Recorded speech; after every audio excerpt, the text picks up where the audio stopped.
Another edition of GNT Sports Talk. I'm Julian Gallardi. I'm Bobby Thompson. And we finally have what we have been waiting for all season. Yes. Round 2, the rematch, Yankees and Astros. Payback time! For the battle to go to the World Series. And this is what we live for.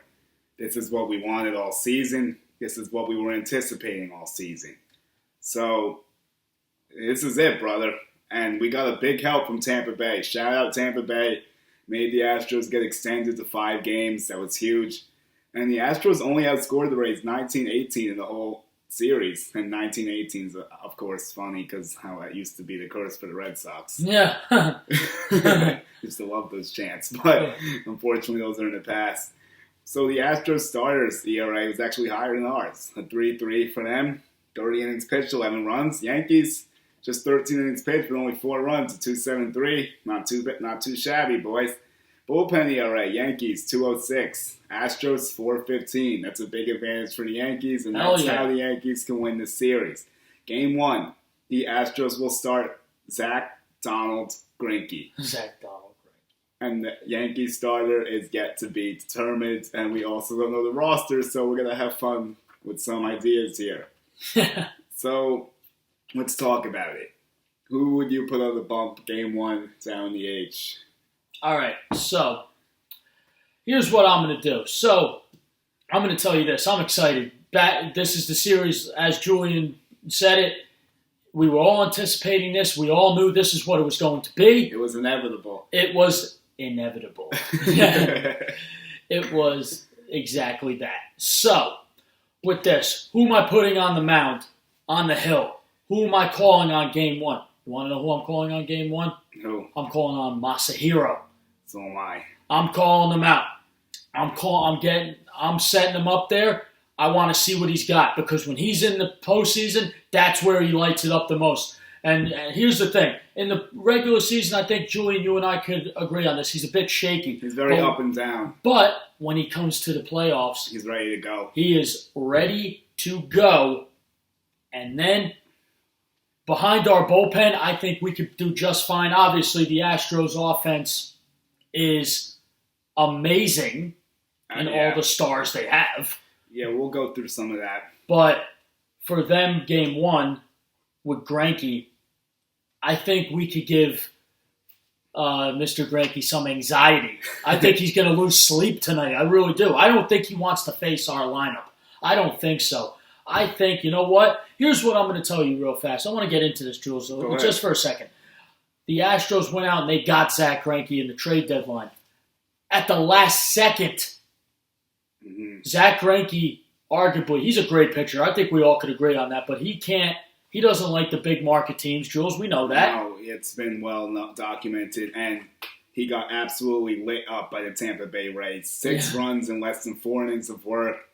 5 hits, 1 walk. He was all over the place. Nothing working for him. And that was Tampa Bay. And now you're about to face the Yankees. So, good luck, Zach. Also, we're going to get to see Zach in the Bronx Zoo, and I can't wait for that to take place. All this stuff is lining up properly.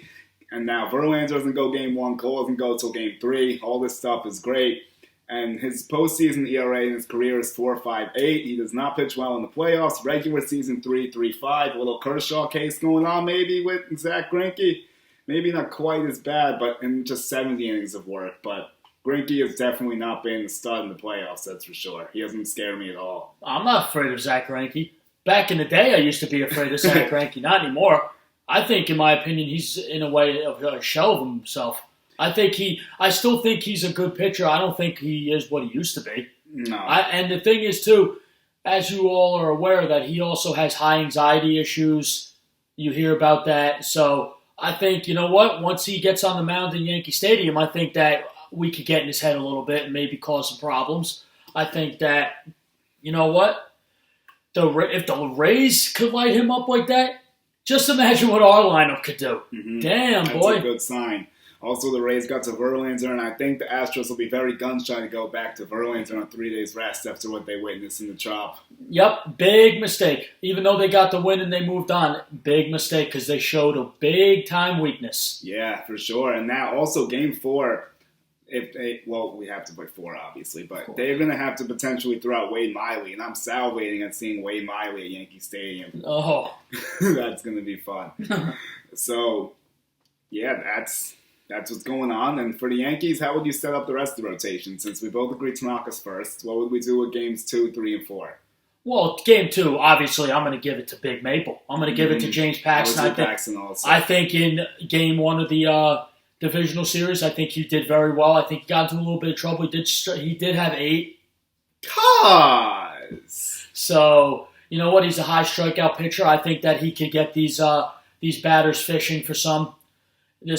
For game 3, I'm going to go with... I am not doing J-Hap. I'm just letting you know that.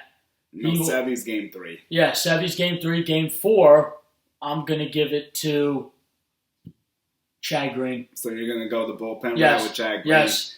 You know what? I'm up in the air about it. It depends how the series is going to me. I don't trust J-Hap against this lineup. I don't blame you at all.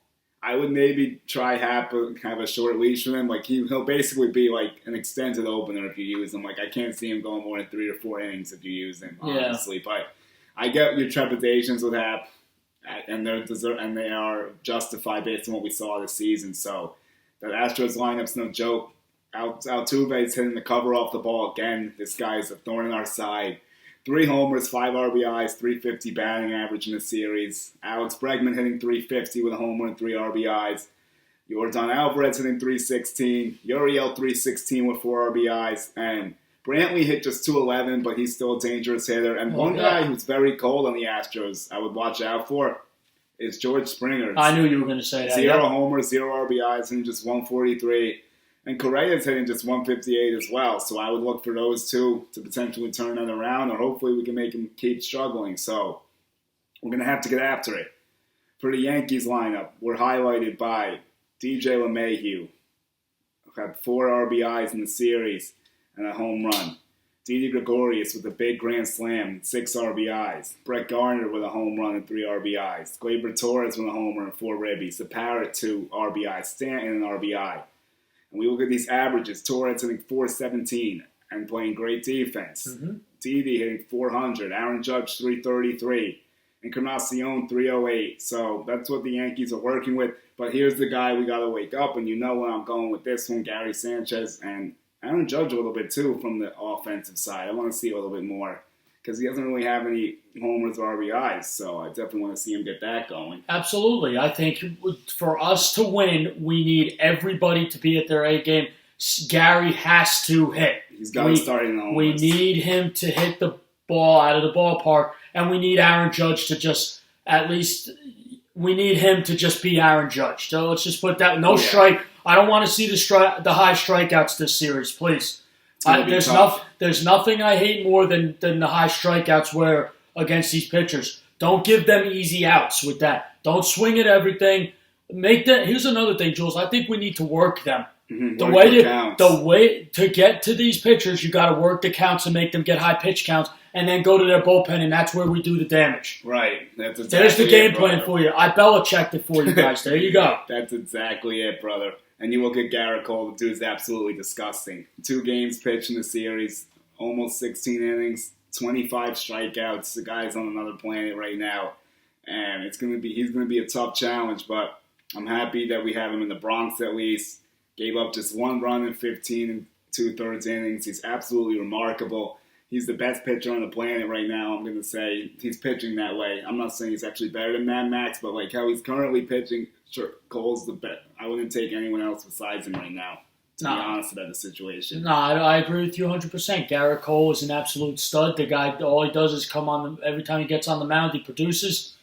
Ever since he got to the Astros. And quite frankly, I'm still salty because he should be wearing the pinstripes right now. Yeah, this would be a different conversation if we had Right now, we could have had Garrett Cole, Masahiro, Paxton, and Sevy. That would have been filthy. Yeah, unfortunately, we don't, though, so now we got to beat him. Yeah, so here's the thing. We got to get to him, and then since there's a chance we could sign him, we'll realize when we beat him that he'll want to join us this time. I hope so. If the Yankees offer that paper, it's going to take a lot of paper to get him. Yeah, go give him that paper. Yeah, he's going to need a lot of it. So I'm guessing like 7 years, close to 300, honestly. Oh! Well, yeah. Hold up, wait a minute. Yeah, it's a lot, brother.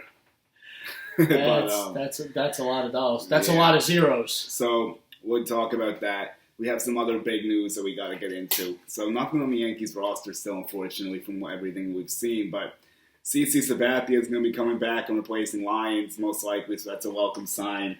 Mm-hmm. Aaron Hicks might be coming back, so now here's where things get dicey. Mm-hmm. Got two big questions. First of all, who's getting off the roster if Hicks comes back? And the second question is, would you start him? Who would you sit?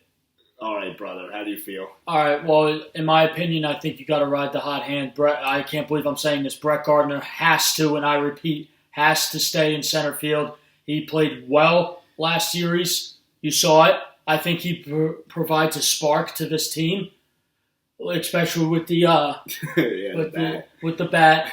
I just don't. I think you just have to start him. I think since Hicks has been gone, I think he's done pretty well. I think you agree. You said it yourself.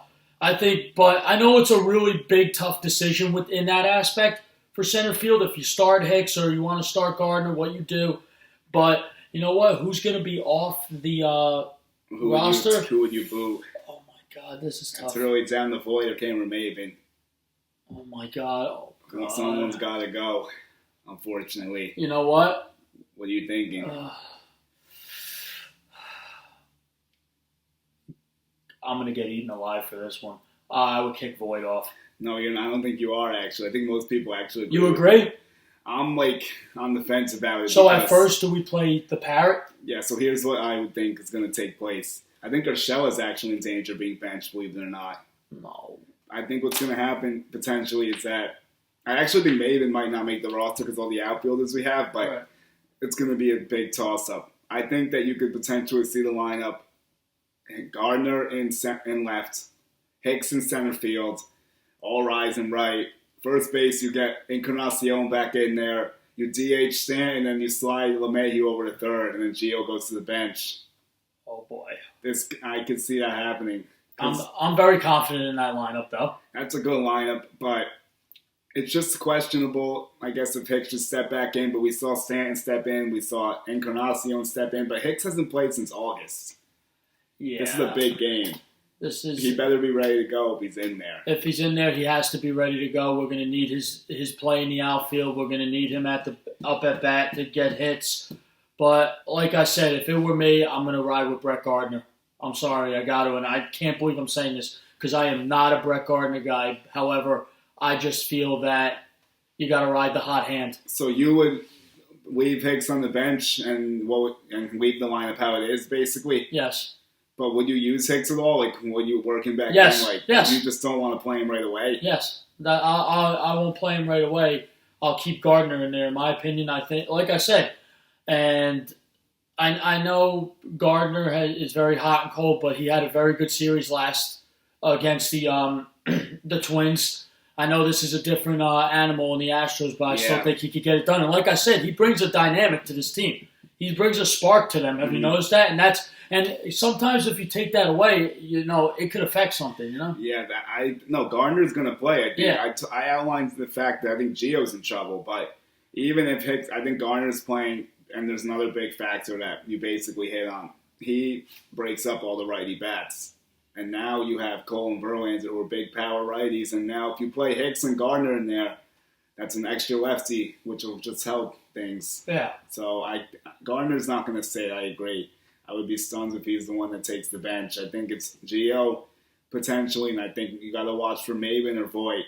One of them's not coming to the ALCS. No. So, anything else you want to add? Any X factors you think? What's the one X factor for each team? I guess X factor, sure. People that people aren't thinking about, whatever you want. You want to know my X factor for the ALCS? Who? I'm going to go with Adam Ottavino. Okay. I think that when he comes in, and he better stay in for more than one batter, by the way. I think that he could be in the bullpen when we really need to get outs. I think he could be that guy. Okay. I really do. I think he's been lights out for us all year. It's very unorthodox. People are wondering why I'm picking him, but you'll see why this series. For the Astros, I'm going to go with Brantley. I think Brantley is low key. I think he could be extremely difficult to deal with. He's a dangerous hitter. He's extremely He dangerous. doesn't strike out either. And especially at Yankee Stadium, too. That's the thing. That's a good call. I'm going to go with Chad Green for the Yankees. Okay. Oh, okay. He's very important. He's going to provide several innings, I think, in certain games. When starters struggle, he's the first guy that gets called out of that pen. He's huge. And he might even be the opener in Game 4. Yeah. I think he's the X factor in the Yankees bullpen. For the Astros, I'm going with Yuri Gurriel. Oh, okay. The guy's just a constant hitter. I think if the Yankees could keep him off the board, that would be huge. He's just a big RBI guy. He always seems to get hits with runners in scoring positions. Like, how many times do we see him get like an RBI double? It's so irritating. Like, he always seems to come up clutch when they need him to. Yeah, and those are the type of hitters you want. You want hitters that get hits with runners in scoring positions. And positions. he does it all the time. And he had a great season, too. And he's just a professional hitter, that dude. Yes, he is. Also, Yordan Alvarez is also someone I would watch for as well. So that's what we're thinking with the X Factor. So that was good. Yeah. So for this edition of G&T Sports Talk, I'm Julian Gallardi. I'm Bobby Thompson. Let's go to the World Series, baby. Time to go get 28.